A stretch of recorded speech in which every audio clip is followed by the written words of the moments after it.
This video is going to show you how to replace the battery on a Mercedes Keyfob, and this is from an ML350 model year 2014. And what you'll notice is that they have like different methods of opening up the Keyfob with different Mercedes Keyfobs. So even though they externally may look the same. So the first thing on most of them you have to do is you slide this piece to the side, and then you pull out this key.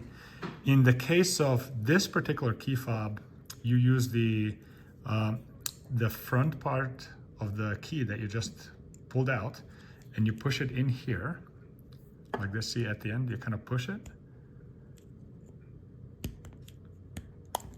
See, and then the end popped off. So in the case of some of the other ones, you may have to go in with the key like this and push it that way. But so anyway, so what happened here was, as I pushed that key in, it released this particular latch that you can see here. See, so anyway, so just check what you've got, and as the key went in here, see, this is kind of where it pushed. See, that's where that latch was holding. So the rest is really very straightforward. Nothing magic. I'm just going to use some sharp here to get the battery out. Make sure you replace it with the correct battery.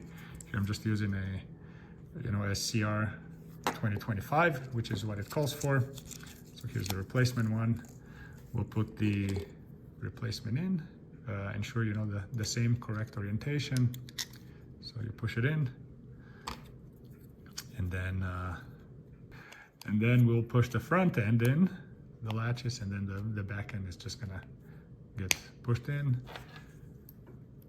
Then you insert the key, and that is how simple the replacement is of a battery on a Keyfob. So hopefully this was helpful for you, and thank you for watching, and see you in the next video.